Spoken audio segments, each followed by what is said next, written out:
Yes, folks, that's right. We're back with another MOD Guide to Affiliations. And in this installment, we're going to be taking a look at the Super Friends. I'm Chris from the Ministry of Dice, and if you hang around for 6 seconds now, we'll get into it.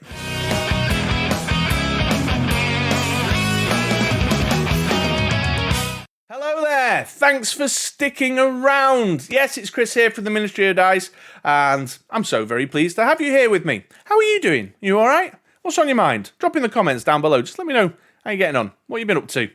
It's been a little while since I posted a video outside of the kind of regular gameplay matches I have with Andy. It's summer. I've had, fatherly duties, taking care of the kids over the summer holidays. We've had a little bit of a jolly of our own, and I've just recently started a new job, so things have been a bit quiet for around a month here on the Ministry of Dice, but I'm back again now as things return to a little bit more stable normality. And as I mentioned in the intro there just now, today's video is all about the Super Friends Affiliation. It's a Ministry of Dice Dice Masters Affiliation guide. Now, at the time of recording, the world of Dice Masters has very much got its headspace in competitive play. US Nationals and the World Championship at Memphis is coming up, and everyone's all a bit like, what's most competitive? What's going to smash face? What's the winning cards going to be? But I, because I am largely contrary, have been casting my eye over the recent release of the Superman Kryptonite Crisis set, seeing the boost to the ranks of the Super Friends Affiliation, and gone, ooh, I wonder if there's some new stuff I can do here, because my heart lies with theme teams. I love making single affiliation theme teams. And so that's what this video is all about today.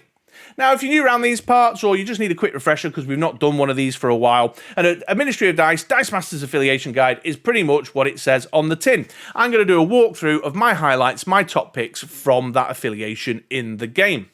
It's always golden. I look at the entire card pool from the dawn of Dice Masters time, so I'll be looking at all Super Friends cards from the history of Dice Masters, which incidentally, if you're interested, was prior to Superman Kryptonite Crisis coming out, these 4 sets: World Finest, the Harley Quinn Team Pack, the Batman Booster Packs, the Gravity Feed, and the Superman and Wonder Woman Starter Set, as well as, of course, the new Superman Kryptonite Crisis set that's just come out. And obviously, the release of Superman Kryptonite Crisis has been the one that's kind of put this affiliation very much at the forefront of my mind, although I have played around with it a little bit in the past.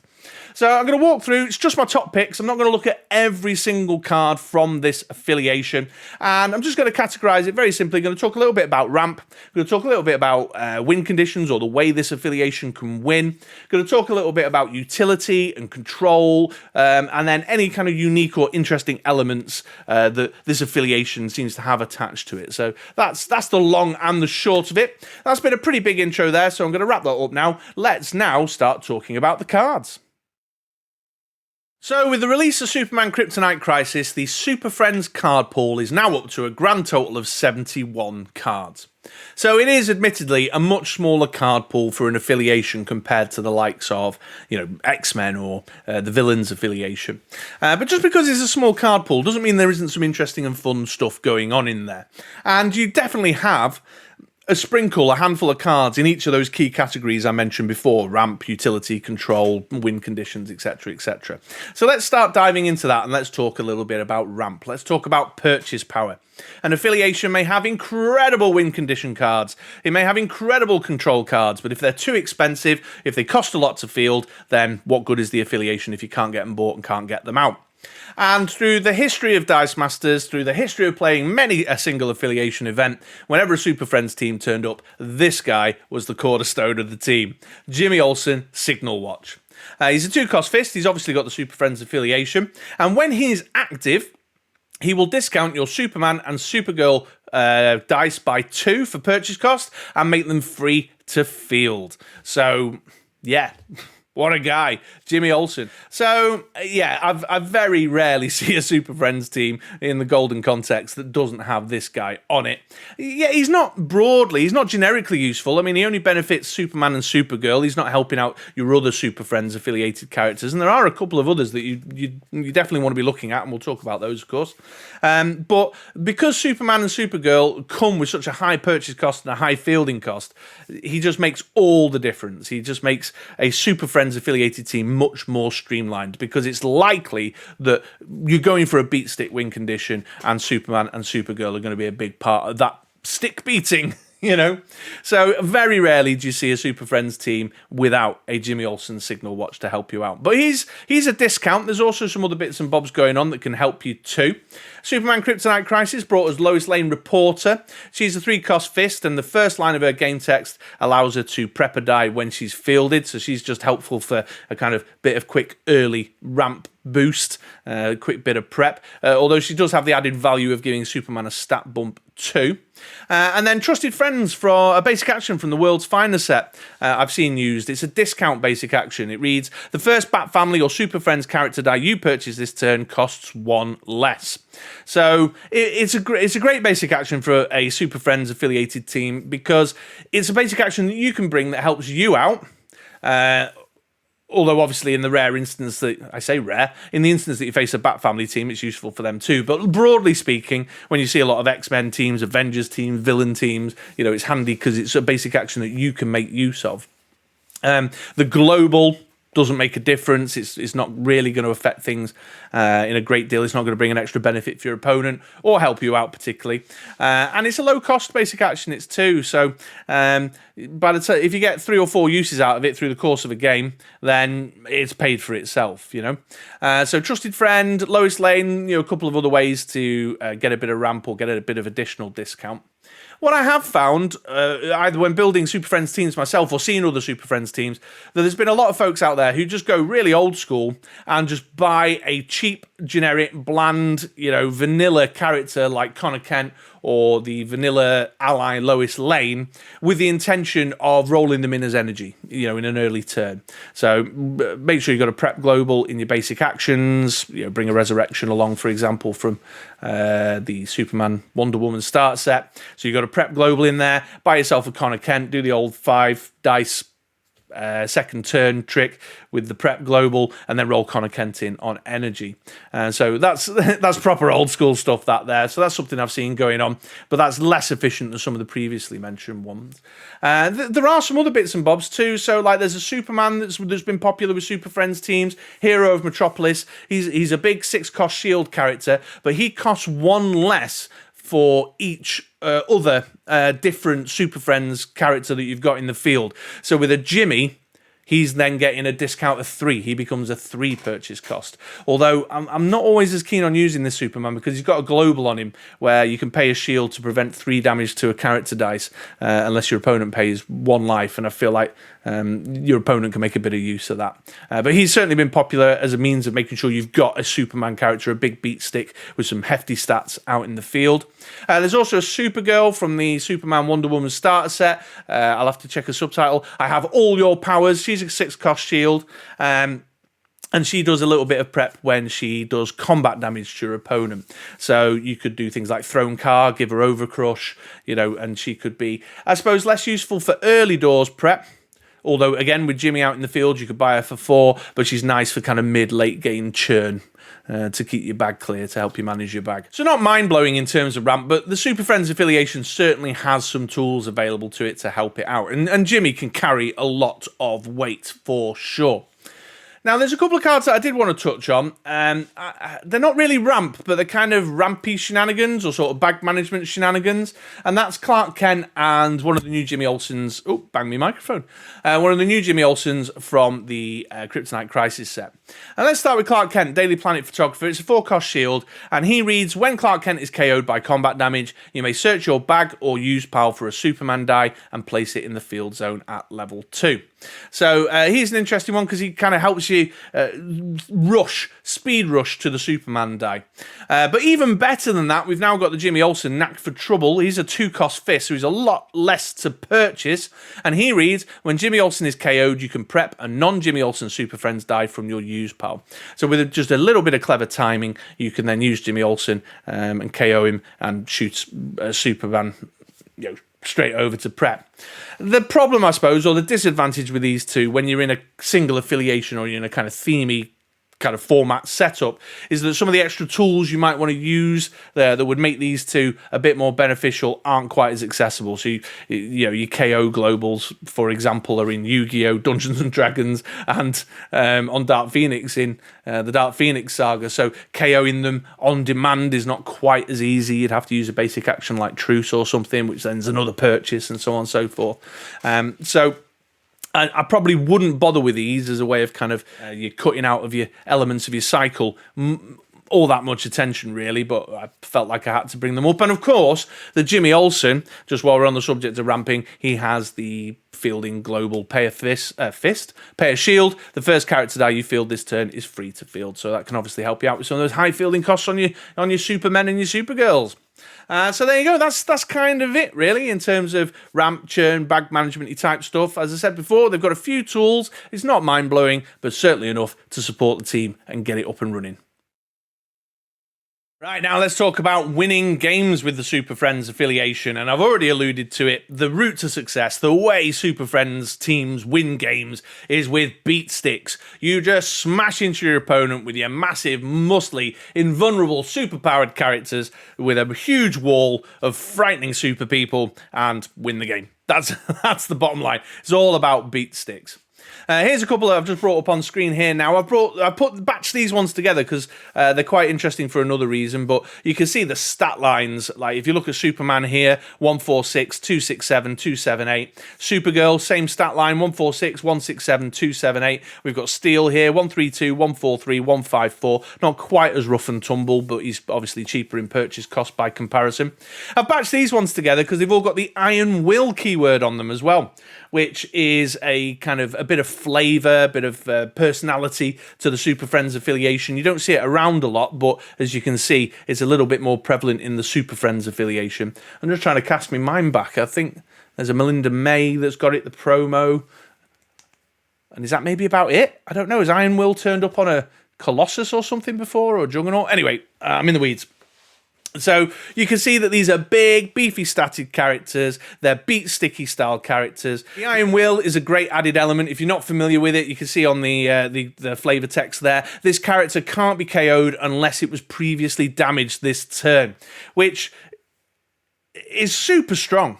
It's super strong. You know, if your opponent's not got any kind of pingy zippy stuff that they can do to you in your main step to injure the character prior to your attack, then there's a good chance that your attack with this character, they're going to survive. Because even if your opponent damages them over and above their defense number, they're not going to be KO'd if they've not taken 2 hits, you know? So you then have to start talking about double blockers or, all sorts of other fun stuff. So the Iron Will is great. Obviously, the Superman super strength there on the far left-hand side of the screen as you're watching it. He's awesome because he just comes with Overcrush fully loaded as well. No need for a thrown car or an anger issues or whatever. He's just straight up 7 cost, big beefy character. He's got Iron Will, he's got Overcrush, and of course, as I've already mentioned, with a Jimmy Olsen and a trusted friend knocking around, you can get him for a bit cheaper. Jimmy Olsen will take him down to 5, trusted friend will take him down to 4, and then you can field him for free. So those 2 fielding costs on level 2 and 3 aren't so painful. So he's a great one there. That's a great way of winning games. Kryptonite Crisis has brought us some more beat sticky stuff as well. Supergirl Kara Danvers is very popular because she's super cheap for the big stat weight that she brings. She's a 3-cost shield with a slightly inflated stat line, in fact, to the one we've just looked at, 155, 277, 388.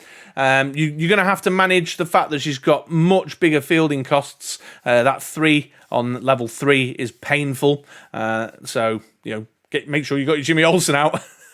And she also gives your opponent a little bit of an advantage because she buffs their sidekicks. But for a 3 cost with that kind of stat line, mind-blowing. And then the rare Superman from Kryptonite Crisis, House of L, is proving popular. When Superman attacks, target character die has his attack changed to 6 until the end of turn, which is really interesting in the single affiliation context, because he then makes characters like Jimmy Olsen, Lois Lane, much more threatening and can turn them into something offensive. So while they're sitting out there to be utility pieces to provide things like stat buffs and purchase discounts, they can also then become a bit of a threat in their own right. So more beat sticky action from the Super Friends.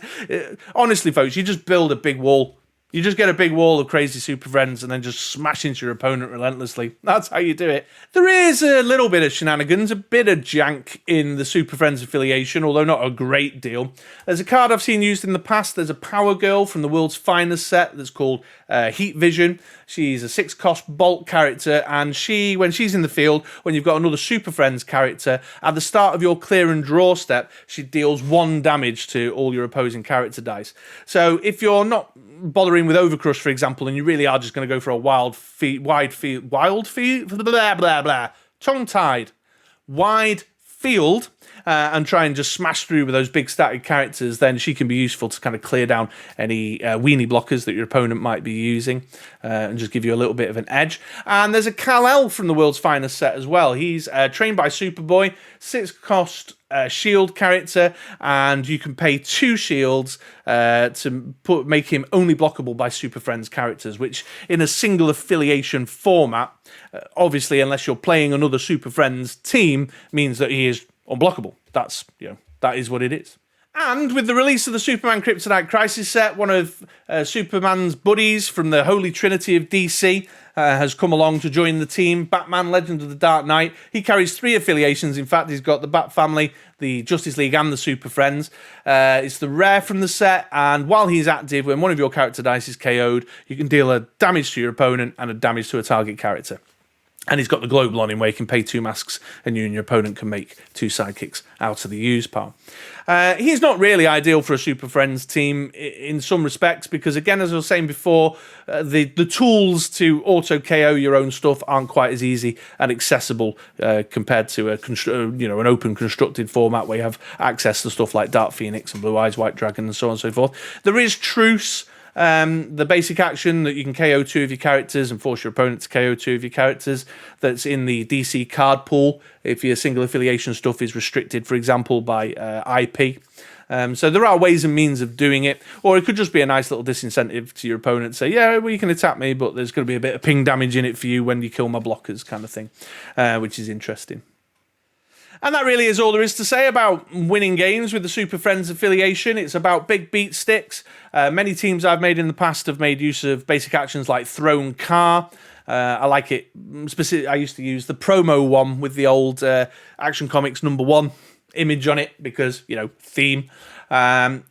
It plays really well with Supergirl and Superman. Just get your big statted Superman out, get your big statted Supergirl out, really leverage the discount from Jimmy Olsen, get yourself a Thrown Car, and then just smash through for days with big Overcrush damage. Or, like I say, just go for a wide field and storm your way through. And that's about it. There is some shenanigans, but not a great deal. It definitely is an affiliation that appeals to fans of beat sticks. Okay, so far then, we've got some tools, a bit of stuff going on to help us out with ramp, to discount purchases, to help us with bag management. It's not great, it's not amazing, but it's definitely serviceable. It's got an ethos in terms of the way it wins games. It's all about, big stat presence, beat sticks, giving things Overcrush, just, very on point, on theme with the nature of these huge, godlike, invulnerable characters that exist in the Super Friends space. So that's all good. But where it's perhaps not as strong, broadly speaking, although I'm possibly doing it a little bit of a disservice, but it's not that strong in things like utility, control, tricksy, janky shenanigans, interesting little twist combos and stuff. It's about raw power, which I suppose is very on theme when you think about the nature of the characters that exist within the Super Friends kind of, the Superman lore, Superman universe. But yeah, I am possibly doing it a disservice because there is some stuff knocking around. I certainly saw people play around with Steel back in the day from World's Finest, super support. He reads, while Steel is active, opponent can't use global abilities on your cards without paying an extra 1 generic energy or 1 life each turn, which is okay, a bit of global kind of prevention, but when you're not bringing a lot of globals yourself anyway, you'd question its usefulness. But what the Kryptonite Crisis set has given us is Wonder Woman Legendary. 6-cost mask, completing the Holy Trinity of DC there, so you can have Superman, Batman, and Wonder Woman on your team if you want to go the full distance. She is super useful for a Super Friends team because she's got her first bit of game text.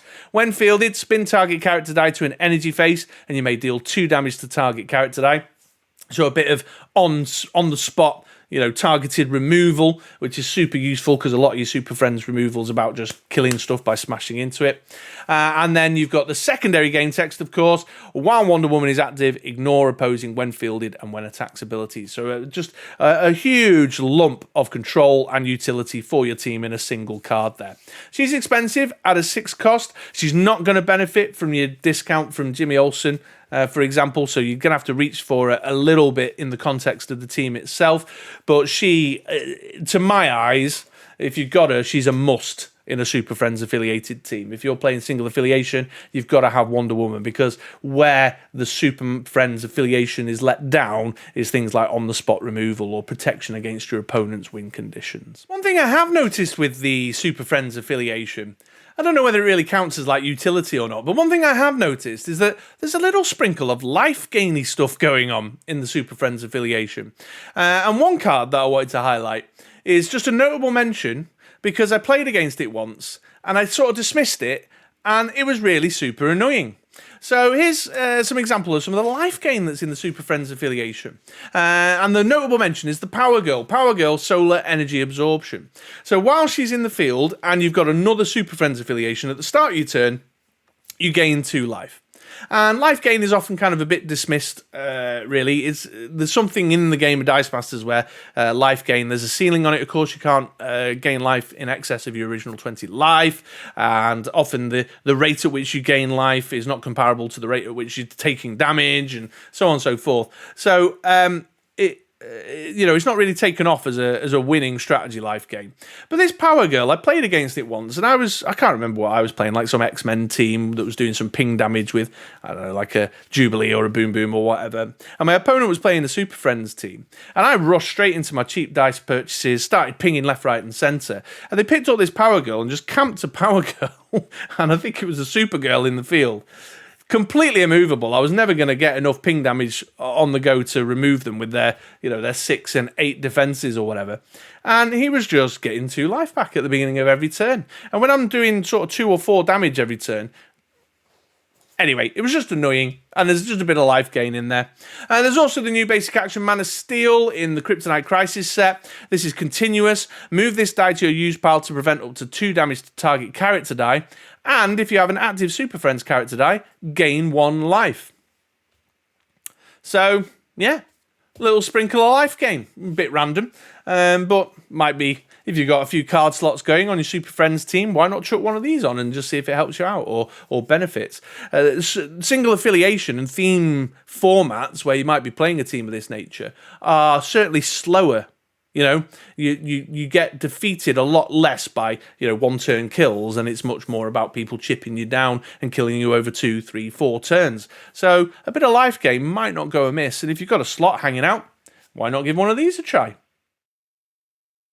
And there we go, folks. That brings us to the end of the Ministry of Dice's Dice Masters Affiliation Guide for the Super Friends Affiliation, Super Friends Affiliation today. I'll reiterate, that's just my top picks. Those are the ones that I played around with or have seen played with in these kind of single affiliation theme team setups. I'm certain that I've missed something, so please do head on down to the comments below. Let me know what your favourite Super Friends characters are, what combos or ways of winning have you come up with within this affiliation. I'll bet there's one of you out there who's come up with something fun that's used the fast crypto super dog or something, or managed to do something with Kal-El's defense switcheroo global or whatever. So please do get it in the comments below. Let me know, let the other viewers know if you've got any interesting ideas that we might like to take on board for our own team building.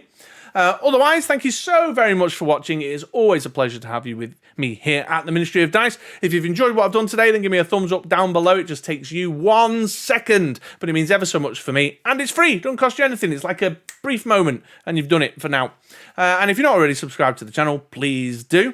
Otherwise, I've been Chris. This is the Ministry of Dice, and I'll catch you around these parts for another video over on the Ministry of Dice podcast or at our website, britroller6.com, sometime soon. See you later, folks.